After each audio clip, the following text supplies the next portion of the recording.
2017. This webinar is part of this initiative.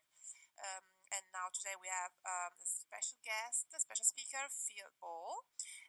Phil works as a consultant for the Federation of Basque Schools based in San Sebastian in Spain. He's a CLIL materials writer and teacher trainer and has been closely involved with the award-winning Basque project Eleanitz. Maybe Phil, you will tell us more about that. He has been involved in several European-based CLIL projects and has written a wide variety of CLIL-based textbooks for the Basque and Spanish social science and English language programs. He co-designed the new CLIL Essentials online course for the British Council and is the module leader on the MA CLIL degree for NILE in England. He's the co-author of the new book about CLIL, Putting CLIL into Practice, and his CLIL textbook series for the Basque curriculum was nominated for the Elton's Innovation Award in 2016. So we have a really special guest today, a world-famous expert in CLIL, so it's a great privilege for us to have you here. Thanks for accepting our invitation. Phil, the floor is yours. Thank you very much. I can see myself, but just as long as I'm coming out to everybody. If you're having problems with any visuals or audio, just put a comment down, and I can put earphones on and a mic. But I kind of prefer to speak like this if it's possible, but as long as you can all hear me, okay? Yeah. Thank you very much to the organisers, Daniela and Letizia, for inviting me to this initiative, which seems a very interesting one to me. I'm always happy to talk about CLIL and to more people the better. So I hope this can be a fruitful and useful 1 hour for everybody. It's all slightly strange doing a webinar. You're never really quite sure what people's reactions are. You can look from time to time at the comments. I'll try to finish about 5 minutes before the end. I mean, if I've seen some comments that I think I can talk about, or any particular questions, I'll try. Although you understand that that's not always easy in this format, but I'll try to. It's quite difficult listening to somebody speak for 55 minutes. I'd have a slight little 15-second break at some point. But there's quite a lot to say about CLIL, and if you look at the title there, that's more or less what I'm going to talk about. I'll explain that in a moment. I'm speaking from the Basque Country, in the north of Spain, in San Sebastian. Although there's a white wall in me, but San Sebastian's there, in all its beauty. And I've been living here since 1991, so for 25 years. And of course, the Basque Country is officially bilingual, Basque and Spanish. I put my children, my partner is English, I put my children through Basque medium education. Basque is a completely different language from Spanish. And they're now, I put my children at university, and not in Spain, in Scotland. So it seems to work. Something works. I'm not talking to you here as an amateur. I've been CLILing since about 1996, when I started working on a content-based project here in the Basque Country. I didn't know it was called CLIL then. I only discovered it was called CLIL in 1997 in the very first CLIL conference in Lancaster in England, which I attended. And I've been working full-time in CLIL ever since. CLIL for me is not a kind of pastime or a niche area. CLIL for me is my living, okay? And I work here in the Basque Country, writing notes, training teachers. And I've written a book with Keith Kelly and John Clegg, which I'll talk about later. Anyway, that's me. You want to know about the pathways of CLIL. The course that has been set up by Techno-CLIL is called Pathways. So I'm trying to respect that. The third week that I'm introducing, as it were, is called Pathways. So I've tried to take the word pathways and sort of interpret it in my own way a little bit, but I'll explain that in a moment. I'm going to talk about, as I say, the 3 dimensions. If you just look at these 2 chaps in here, concepts, language, and procedures, you can probably guess what I mean by 3 dimensions of CLIL. I'm going to talk about this later because I think it's a useful way of looking at CLIL, and it seems to help my teachers anyway here in the Basque Country. Let me just close this window. Yeah. The menu of the day, as they say in Spanish, el menú del día. I'll see if I can talk about all these things.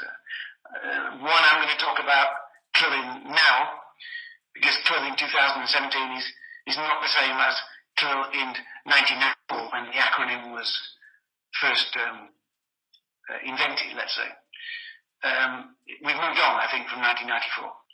I'm going to talk about what is content. What is content? We talk about content and language integrated learning, but do we define content? The word content has not been very well defined in CLIL, and I can't really do this talk without doing that. Okay, so I'm going to talk about content. Then I'm going to talk about the 3 dimensions of content, which I hope you'll find useful, okay, in terms of CLIL. I'm going to then look at a pathway that you might be able to consider in a specific CLIL lesson, okay, which involves the 3 dimensions. And if I get a chance, because I know that we're talking about Techno-CLIL here, I'll talk a bit about ICT and CLIL, its relationship to CLIL, okay? But that's the kind of final thing. Okay, I'll justify the order. Okay. And welcome everybody, sorry. Wherever you're from.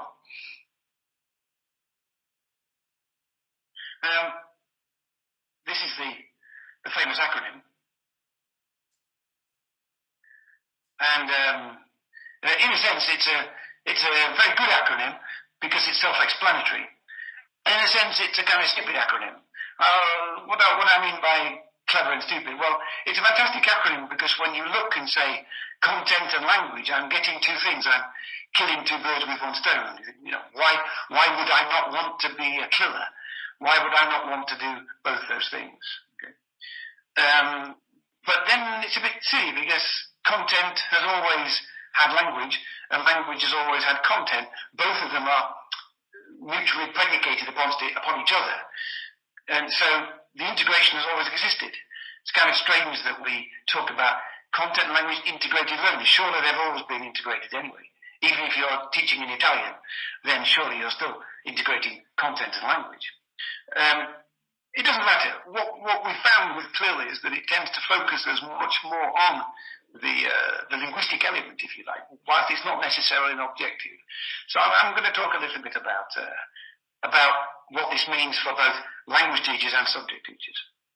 Please don't forget that CLIL was originally conceived for subject teachers. It was called hard CLIL. It was not intended for language teachers, but CLIL has now become part of the language teaching world, and so I have to respect both those things. And it's also a very interesting development within CLIL.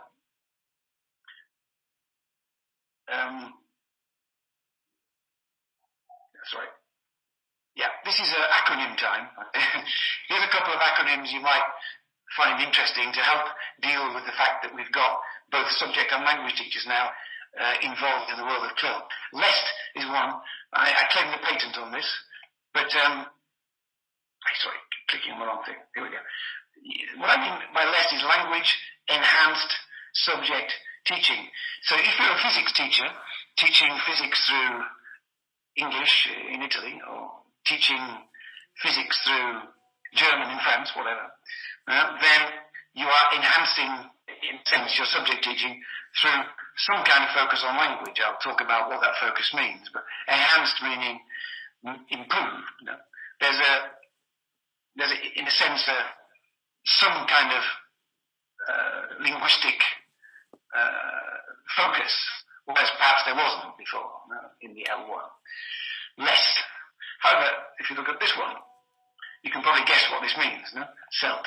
So content enhanced language teaching. So if language teachers, English teachers, language teachers want to do CLIL, then this is in a sense what they are doing. They're bringing on content into their lessons and enhancing their lessons with more content. There's a lot of content out there. Language teachers don't tend to use it, which is a very strange thing, in my opinion. There's a big smorgasbord, the Swiss food, the smorgasbord, where you can pick different cheeses. There's a huge smorgasbord of content out there, and I don't understand why language teachers don't use more of it. But again, we've got to define the word content, so I'll just keep that for later, okay? But LEST and CELT. I'll let you read this yourself. This is Mohan. Mohan was speaking 30 years ago. This is a very good quotation. Please read it yourself. I don't need to read it for you.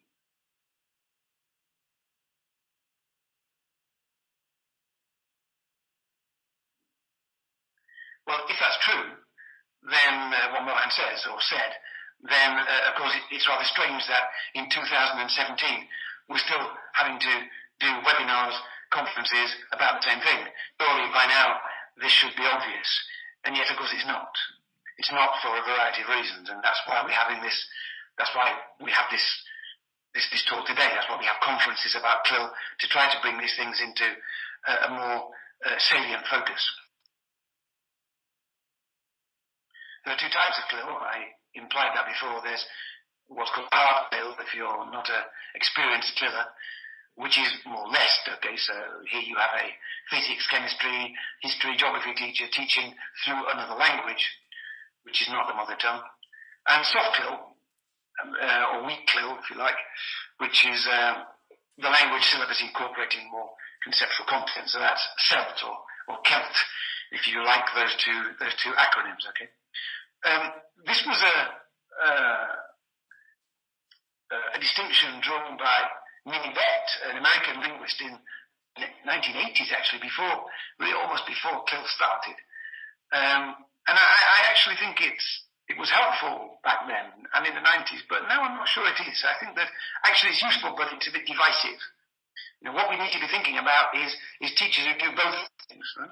Not teachers who are somehow separated in their schools and in their intentions. I think we need to bridge the divide. There's the little bridge at the bottom. And I'll try to suggest today a little bit how we can bridge that divide, among other things. Moving on, Bullock in 1975, in his famous book, A Language for Life, Language Across the Curriculum, that's LAC, said this: all teachers are language teachers. This frightened a lot of people. It frightened of chemistry teachers who said, well, I'm not a language teacher. What's this guy on about? Well, Bullock didn't mean that, of course. Bullock meant that all teachers have to understand the impact of language on cognition, and therefore they have to understand the impact of language on their subjects. And I think we are becoming much more aware of this now, okay? Particularly in CLIL, but I think in general, okay? However, if you like, the CELT side of it, you know, are all language teachers content teachers? January the 25th, 2017. Well, I think that they are. Well, they should be.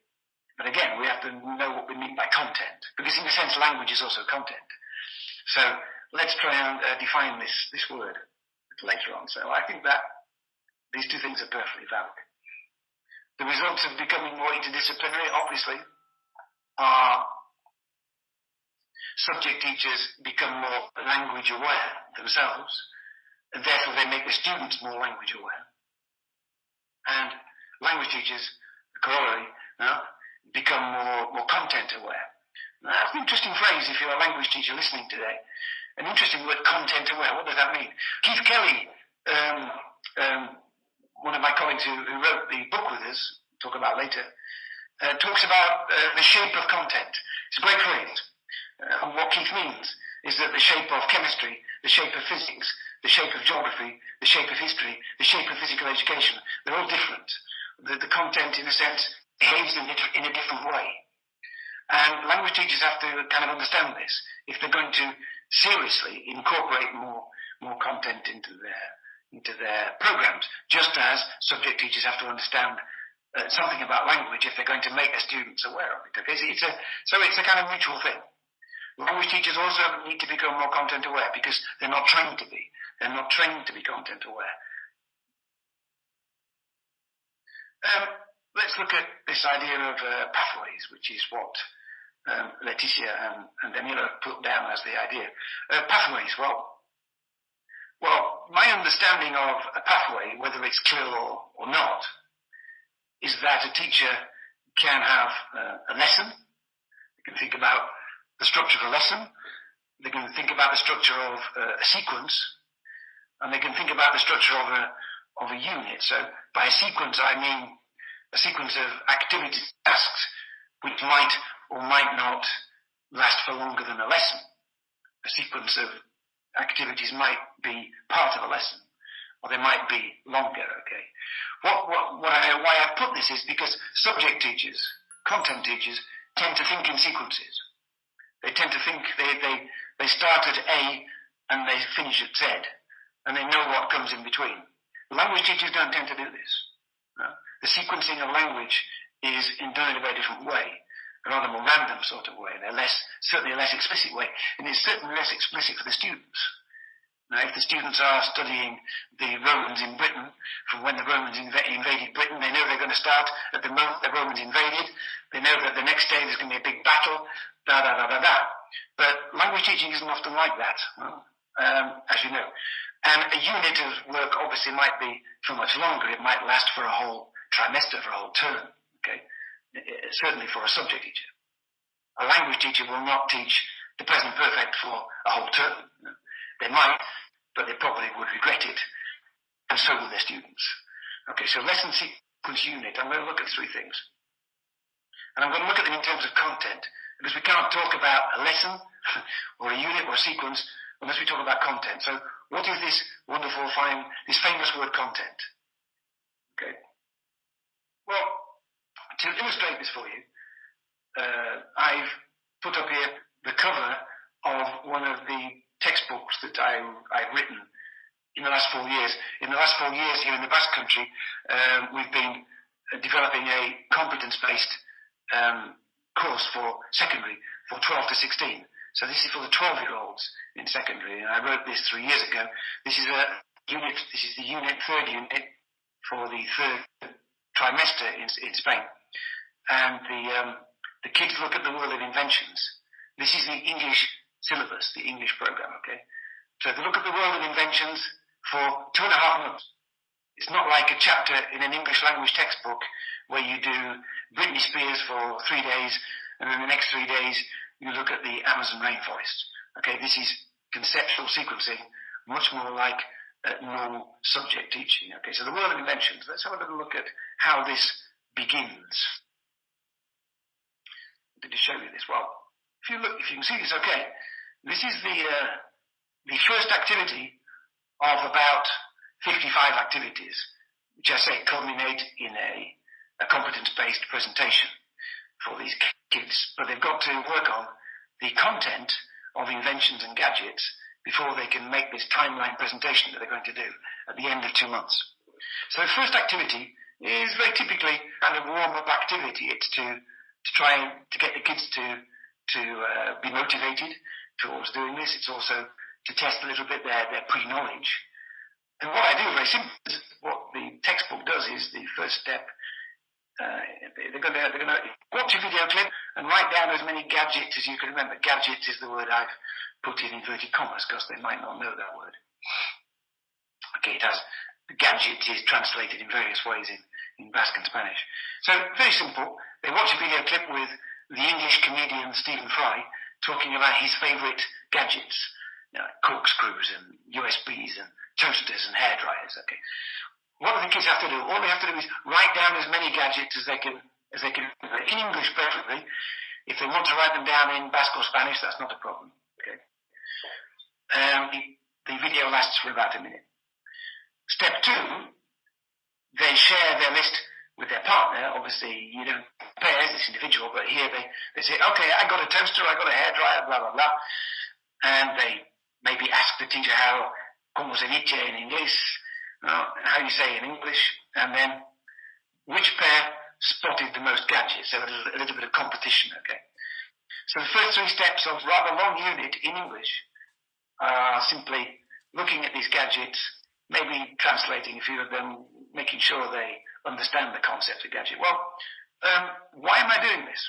Why is this the first activity? Well, for me, even though this is the English syllabus, for me, this is what I call conceptual. This is a conceptual beginning. It's not a linguistic beginning. I'm not interested if the kids learn the vocabulary of the gadgets or not. It would be good if they did, but that's not my objective. My objective is a conceptual objective. I'm interested in them understanding the concept of what a gadget is.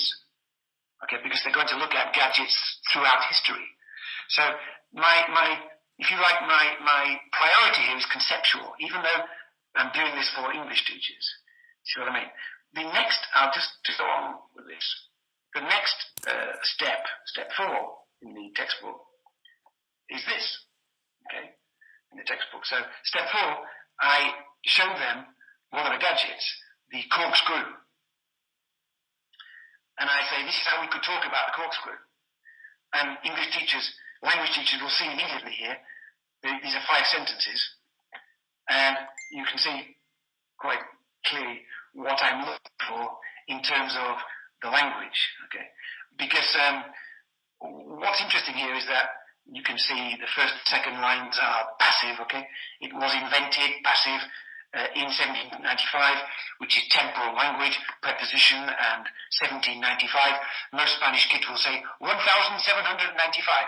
So will Italian students, no mistake. It is used for taking corks. You can see that's preposition plus gerund, quite a complex, it's quite a complex structure. But of course, in CLIL, we don't care about that. In CLIL, if we've got to use it, we've got to use it, okay? It works by screwing, so again, preposition, gerund, into the cork, and helping us, which means the balanced clause in English, and without corkscrews here, you can see we're using the first conditional hypothetical, okay? Now, notice that this is English, the English class, but I'm not specifically saying, this is the language you're going to need, we're going to work on this language. I'm simply asking them, okay, as you'll see in a moment, to use these 5 scaffolds.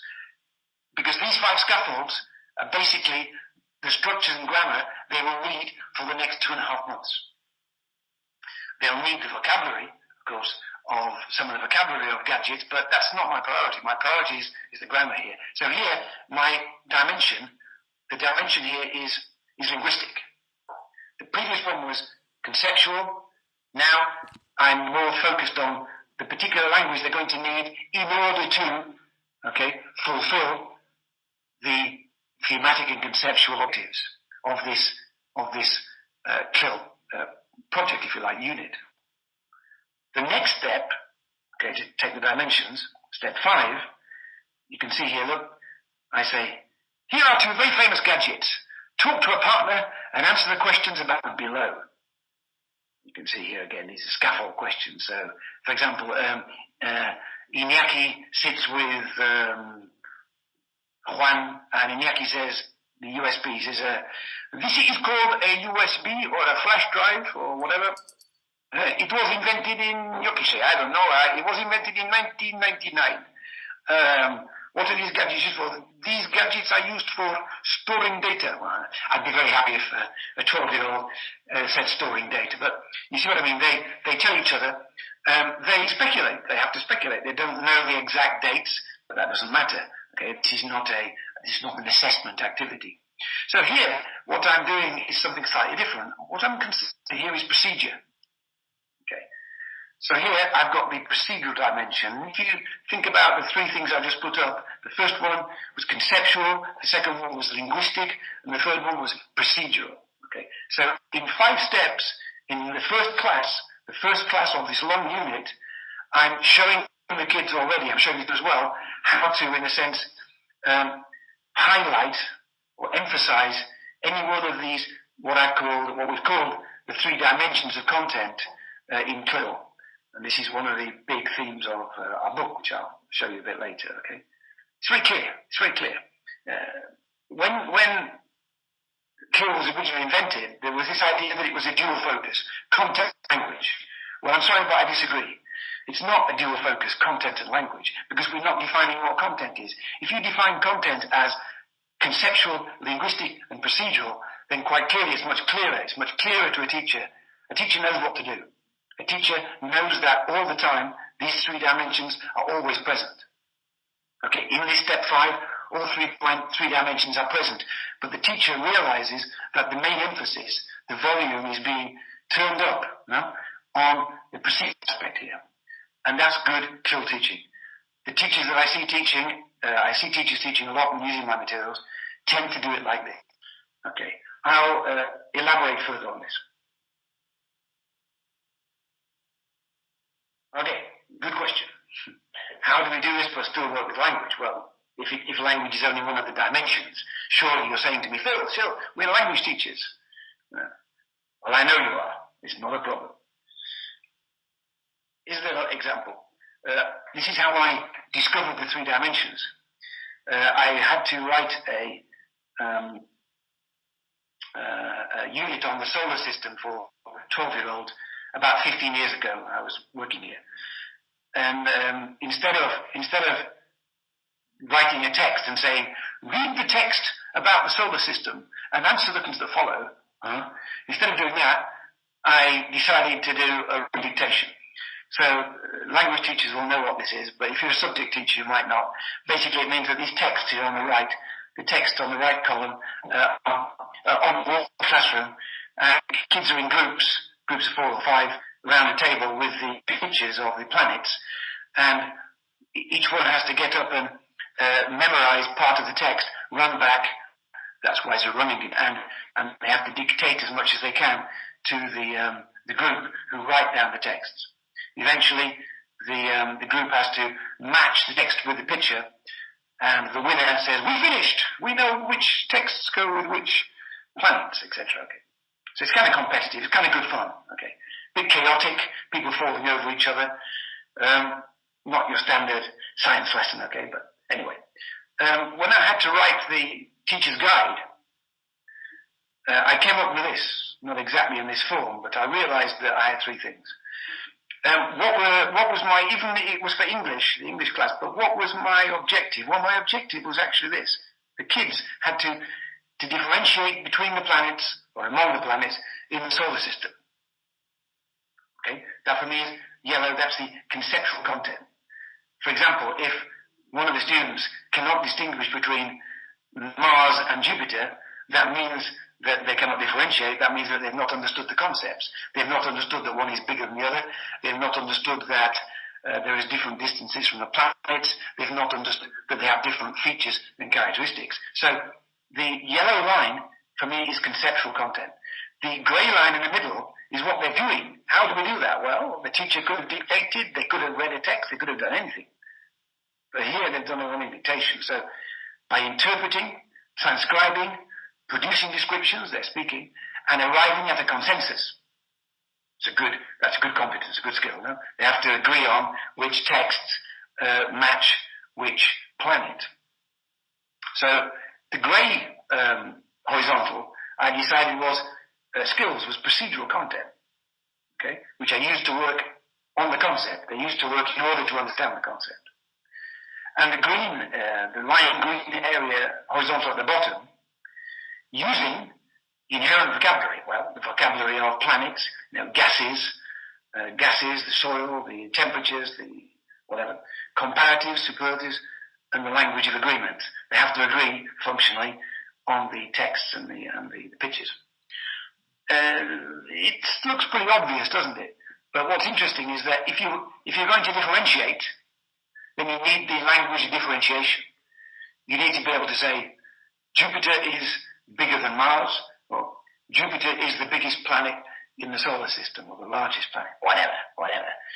What I'm saying is that the linguistic dimension, the linguistic component of this objective derives from both the conceptual and the procedural objectives. The problem with language teaching, in its most basic form, is that it doesn't do this. It only has the bottom part. So when you look in a language textbook and you look at the contents and the objectives, they're always expressed in linguistic terms. This is a mistake, surely. If you're going to do CLIL, if you're doing CLIL, you know that you're not doing this. So you can actually, even in assessment, and that's another presentation, by the way, even if you're going to assess in your English class, there's no reason why you cannot assess the yellow and the grey, as well as the green. In fact, in my opinion, it's better if you... I can't deal with that today, but I'm going to leave my email, so if you want to say, Phil, you can't say that, please write to me and I'll explain what I mean. Okay, so here's the 3 dimensions. What I mean is this. I mean these 3 things. Okay. You don't need anything else. If you understand these 3 dimensions, then you understand, in terms of your CLIL class, no problems. You're going to find things much easier. Just moving on slightly from the dimensions, and watching the time carefully. Sorry, I'll just go back there.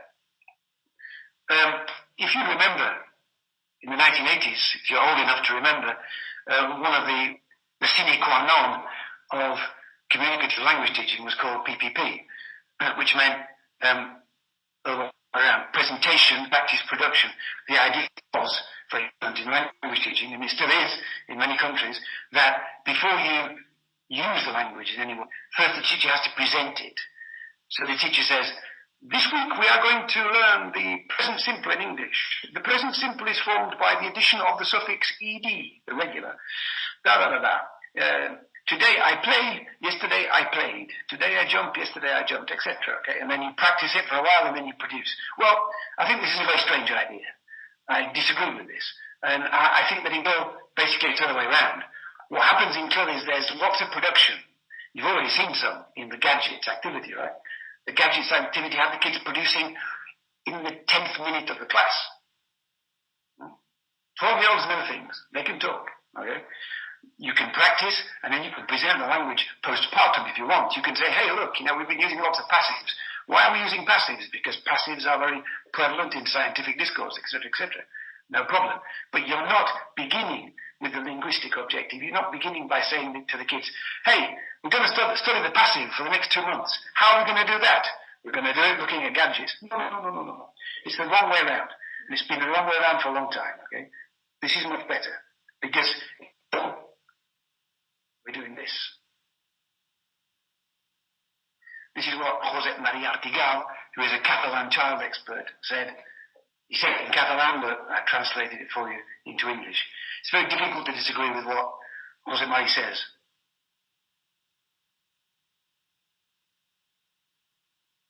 If you like, if you agree, I can see people writing, I agree, thank you, Francesca.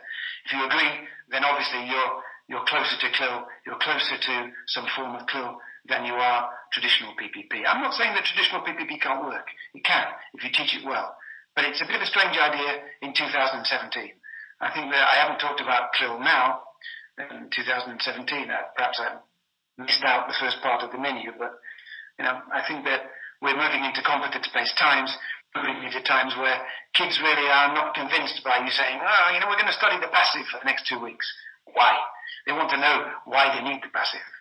And here, they're going to need the passive in abundance, because they're going to talk about science, they're going to talk about scientific processes and functions, okay? Kids understand this. It makes more sense to them, okay? The passive as an abstraction doesn't. Okay, next one. I said that the 3 dimensions were always present at any moment of a class. They are. But what I mean is that the teacher can be aware in his or her planning of which of these dimensions to highlight, okay? Or it might just be the shape of the content, as Keith Kelly says. It might just be that the content itself determines this. If you remember the old recording studios, the old analog studios where you could play about with vocals, guitar and drums, okay? Here, let's imagine that the conceptual content is quite difficult. Let's imagine that the teacher is teaching physics and the theory of relativity on a Friday afternoon, in English to Italian students in the 4th year of secondary, where they have to do CLIL, okay?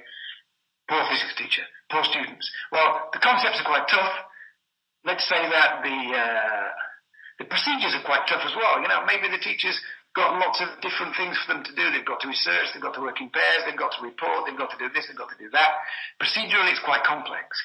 They panic a little bit. Well, if that's the case, that conceptually and procedurally today is quite difficult, then you can reduce the language demand. You can manipulate the language demand of the lesson. It's what I'm doing in the beginning of that gadgets lesson. Okay, I'm not making any linguistic demands on them. The demands are, if you like, procedural and conceptual, right? It depends on you. It depends on you, and it depends on the content that you've chosen to use. If you're a language teacher, this is very important to consider. You don't want to get lost in the content. So if you think it's conceptually difficult, it doesn't matter. you can manipulate the other two dimensions to make it comprehensible. This is good materials writing. Okay. Let's say again, the concepts are a bit difficult. Let's say the materials are easy, like a matching. Kids like matching, don't they? Why do they like matching activities? Because they're very simple procedurally. Doesn't mean they're easy conceptually. Okay. So if the concepts are tough, you can make the procedures easier, and maybe the language demand, you can extend the language demand. Okay, so playing around, doing a kind of a juggling sort of balancing act with these three dimensions is very effective. I can do it as a materials writer. Then I can also do it, I think, as a CLIL teacher. Okay, it's a useful pathway to think of. Of course, I also mean by pathways that you can also do this in terms of a sequence. So you can look at a sequence of activities. This sequence is quite difficult conceptually, it's difficult from the beginning and it gets more difficult. So I'm going to do something about the other two dimensions. Or you could say, wow, this sequence is quite easy linguistically. There's not much linguistic demand. So I can play around a bit with the procedural and conceptual dimensions. This is a very good example of what I'm talking about. This is from Rosemary Feasy, who writes for the English National Curriculum. This is not CLIL, okay? This is for English native speakers, 10-year-old primary kids in England. But it's very good writing. Look at if you can see it, okay. I don't know how well you can see that. It's about it's a standard biology lesson, okay, or environmental science, and it's about why are plants and animals different, okay? In what sense are they different? And task 1 says all sorts of living things. So basically the objective you can see here is science. It's to make distinctions between living and non-living things, and what are the criteria for those distinctions. If you look at this first task here, it says, I love this, it says, how many living things can you think of? Make a list. Make a list. I love that. I love that instruction. It doesn't say, read the text and answer the questions that follow, or that sort of stuff. Or it doesn't go, I'm going to tell you, blah, blah, blah, blah, blah, like lots of textbooks do in that traditional way, I'm going to tell you what the difference is, and you've got to understand it. It just make a list. That's a wonderful thing. The kids are being treated as intelligent human beings.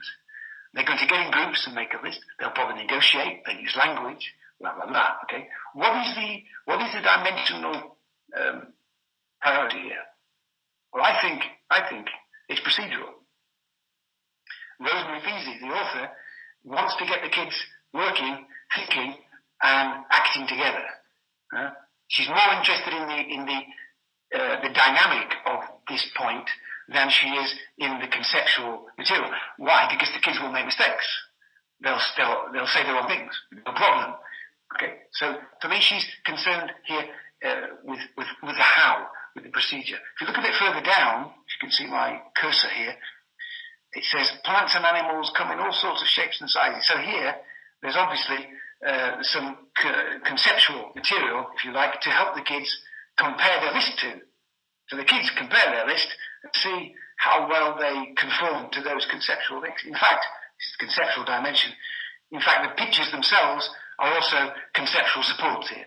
They're not decoration, because one of the concepts says that living things tend to be green. Sorry, living things don't tend to be green, okay? Parrots, okay, but there are not too many green cats and dogs around, it's true. Interesting fact. So these pictures are supporting this conceptual material. And on this side on the right-hand column, in task 2, here you can see these kids talking, these bubbles. And if you can see what they're saying, they're all saying something which is scientifically incorrect. So Jamie, I think he's saying, Jamie here says, the horse and rabbit are animals, but we aren't. And Ian says, a tree isn't a plant. Well, the objective is for the students to refute these sayings. So refutation is a very important scientific competence. But refutation in science requires conceptual knowledge. You can't just refute because you feel like it. It's because I think so. Refutation requires conceptual knowledge. But notice that Rosemary Feasy's procedural and conceptual steps before the linguistic step, this is obviously linguistic, are preparing me for talking. These kids are English, they can speak about these things probably more easily than Italian kids could at the same age, but it doesn't matter. The principle is the same. They're being prepared with the other two dimensions before they speak. Right? The linguistic, but it doesn't matter, I'm not saying it's PPT. I'm simply saying that the three dimensions here are being separated very clearly. It could be the linguistic dimension first. It just happens to be the procedural one first here. It doesn't matter. I'm not saying it's PPT, okay? I'm not contradicting myself. So do you understand? Here, what I'm saying is that this author is very aware of these three dimensions, and she's using each one in a separate part of the textbook to help the kids, to support the kids. If you like, this is classic scaffolding for me. This is classic scaffolding education, and that's great. If you do this in CLIL, fantastic. You see down the bottom here, she's providing them actually with some linguistic structures to use. And these are native kids, these are native speakers. Interesting. Moving on.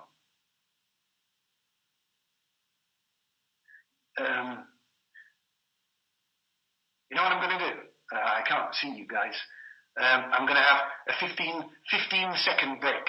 I know it's very difficult to listen to someone blah, blah, blahing for an hour without any rest at all. So I'm going to have a 15-second break of silence where you can think about what I've been talking about, or you can think about the first time you fell in love, whatever, whatever you want to do. But I'll just go quiet for 15 seconds. If you want to write something as well, I'll have a look at the comments. Okay, I'm counting. Quick rest.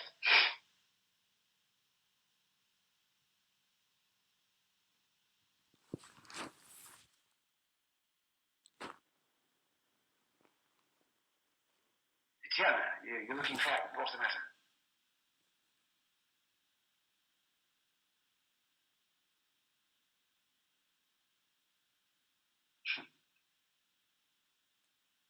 Okay, that's 15 seconds. Like a good teacher, I'll conform to what I said. Okay. Someone says it's the first time a speaker has stopped speaking. Well, I've listened to lots of webinars. Suzanne, is it? Or who said that? I've listened to lots of webinars, and it's kind of in your face, isn't it? You know, it's difficult for me to know how tired you're getting. So that was my intention. Yeah, just to think. Okay, as Francesca just said. Okay, let's look back at this. This is the same work, the same textbook series that I've been writing in the Basque Country, which you're very happy to write to me about. If you like, I can send you some examples. This is called Healthy You, and it's the 13-year-old, and it's a unit about teenage health. It looks at health from physical and psychological point of view, also from the point of view of healthy digital use as well, okay, which is probably quite psychological. This is, if you look at this activity here, this is activity 2 of many activities. Notice what I do here. If you look along the horizontal lines, okay, protein, skin, pen, depression, what I want the kids to do in pairs is to tell me which word they think will not occur as a consequence, if you like, of this unit. Or the kids know in the first activity that they're going to talk about health, okay? They've understood this. So now I want them to know, to think about what the topics are going to be, instead of telling them what it's going to be. I want them to think about it, okay? So what I want them to say is that the word, so protein, yeah, skin, yeah, pen, probably not, depression, probably. So pen is probably the exception, or the odd man out here. Calories, walking, the internet, the weather. Probably they're going to say the weather, although of course the weather does affect our moods, that's true, but that's probably the exception. Okay, so I want the kids to find out what they think the exception is and tell the teacher, and they can talk about it. Well, nice way of beginning now. It's very inductive, gets the kids thinking, gets them speaking. Possibly they'll speak in Spanish to each other or Basque, it doesn't matter, but to the teacher they'll speak English. And what's my priority here? Well, I think here the priority is conceptual. You might say, but Phil, these are words, this is linguistic. Well, no, it's not. My objective here is not linguistic, principally, because I think I'm expecting the kids to know these words. If I'm expecting to know the words, I'm using the language as a vehicle for something higher, for something greater, which doesn't happen enough in language classes. You must admit that that's true. So here, again, my priority is conceptual. I want the kids to think about the topics, you know. But if one of the kids says, hey, teacher, the weather, when it is very bad, it makes you depressed. Is the weather. If the kid says that, I'd be very happy. Encantado, as the Spanish say. I'd be very happy as a teacher if someone said that to me. So no problem. In a sense, I've designed some deliberate ambiguity to this. But the priority is conceptual, okay? Again, this is the English syllabus. Lesson plan. I've only got about 10 minutes. If you're interested in the kind of way that you sort out a lesson plan in CLIL, then here's an example. There's a lot to take in here, but look at the black. This is a 3-dimensional lesson plan, okay? Don't worry about too much of the white, but the title of the lesson, The Progress of an Invention Over Time, which is pretty much what those kids have to do, the gadget kids have to do in the end, okay? So let's say we'll have a class about the progress of an invention over time. So the wheel was invented in 3000 BC. How did it progress up to a Formula One Mercedes wheel for racing, okay? If you look at the objectives here, look, these 3 objectives here, this is very interesting in terms of the unit or the sequence, look. What are the objectives?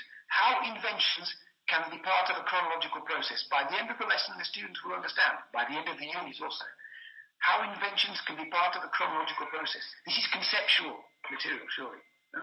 How to describe the basic steps of a process is surely procedural and or linguistic. Description is linguistic, of course, and describing the process is linguistic as well. But it's also procedural in the sense you've got to understand the procedure, the process itself, and how to use the correct temporal language. So, yeah. Computers were invented in 1927. 5 years later, there was a new thing. 50 years later, in the mid-1950s, etc., etc. No? All these temporal expressions. 1953 is not easy for Italian kids, 12-year-olds. Again, they will say 1953. But look at these 3 objectives are all dancing together. They're all working together.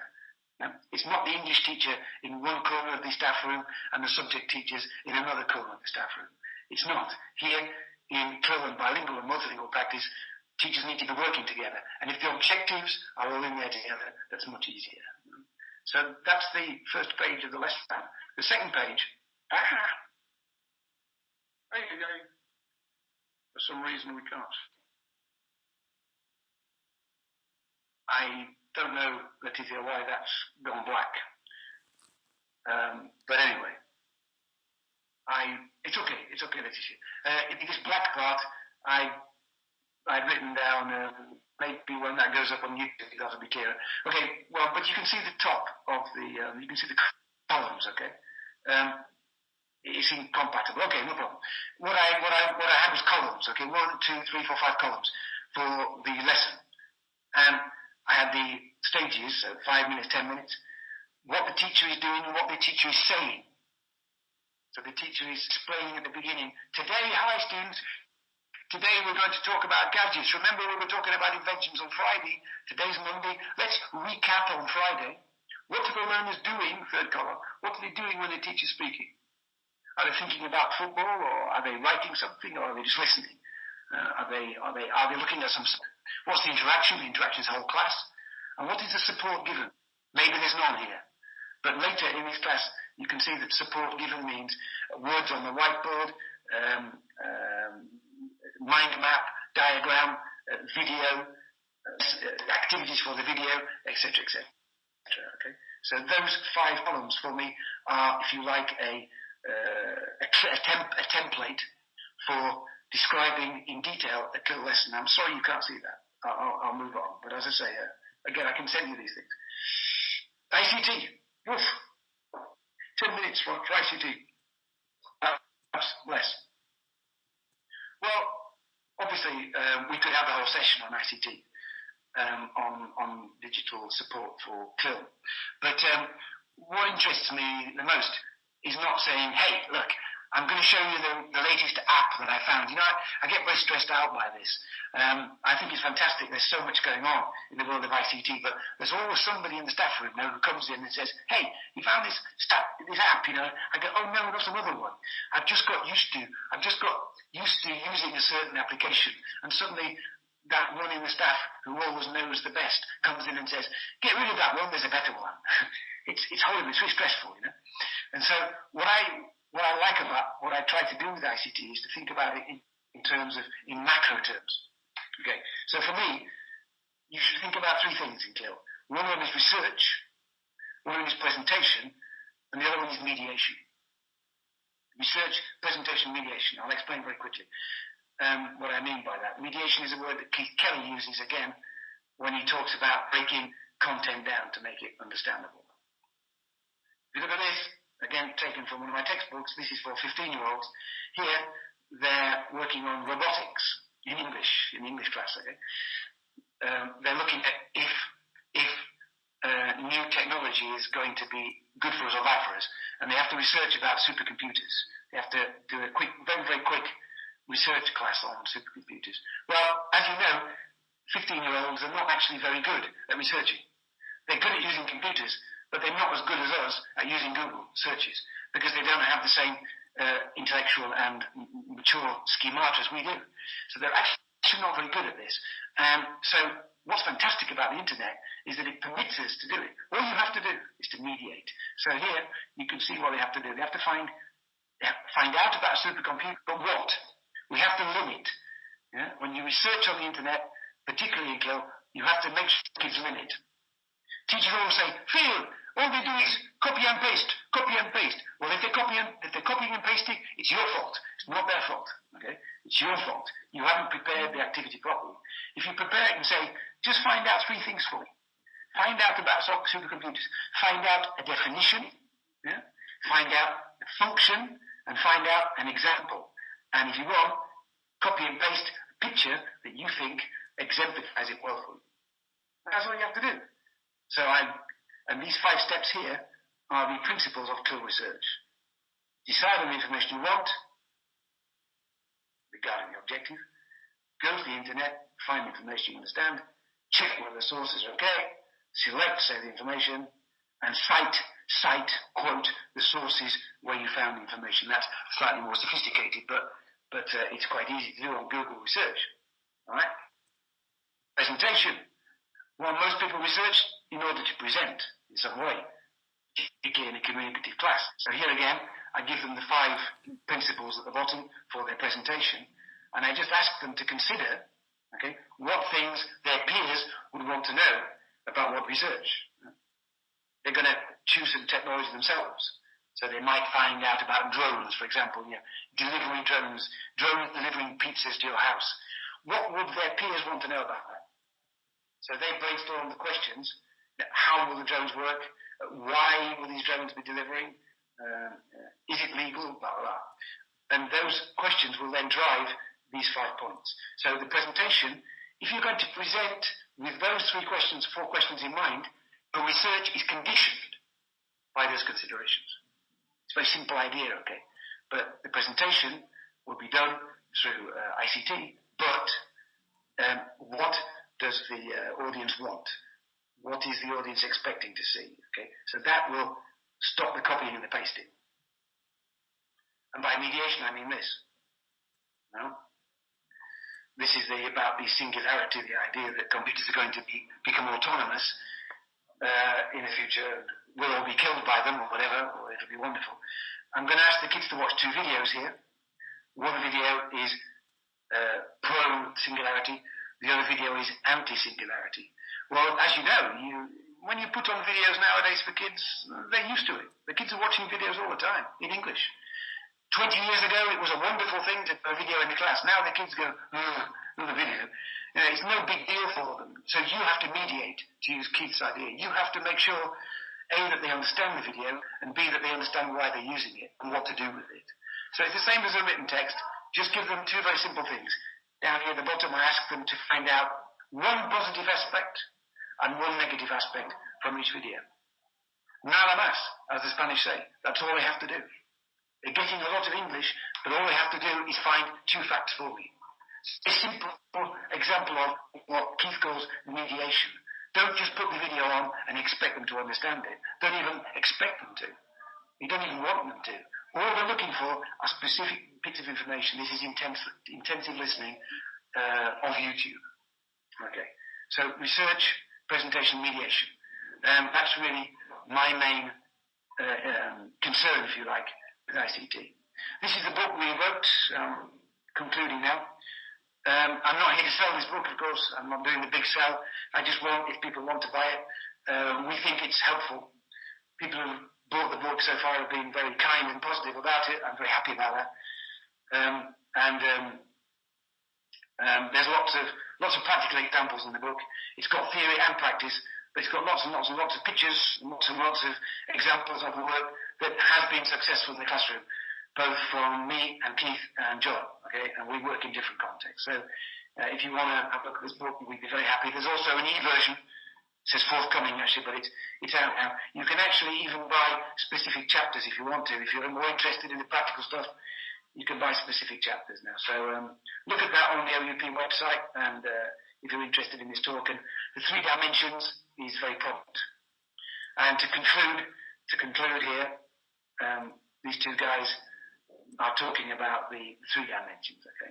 Well, the river at the bottom is talking about the procedural content. Okay, which in a sense I think is perhaps the most important of the 3. Perhaps it's the most important. That's another debate.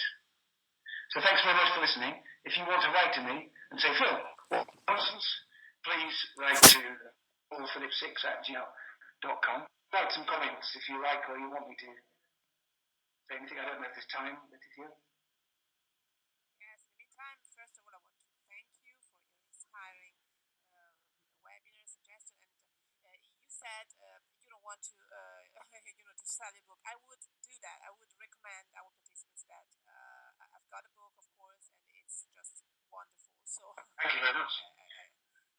So you can't do that, but I can, and I mean, it's just my personal experience, and it's just great. So I would really suggest. And a sort of review of the book is a link to the website is on the platform, so that participants have already had the opportunity to see it on our platform. So they know it already, and it's just worth buying it because it's really wonderful. So I don't know if there are any questions, but I think you got wonderful comments, wonderful feedback from all our participants, also for the time you gave them to think. There's something new, and appreciate it as far as good to see. But really thank you for all your inspiring suggestions. Thank you very much for providing the forum, Letitia. Thanks everybody for coming up and for your generous comments. I can see them all there. Okay, as I say, if you want more detail, just drop me an email and I'll answer you. Okay, thanks very much. Bye bye. Thank you for accepting our invitation. Bye bye. Bye bye.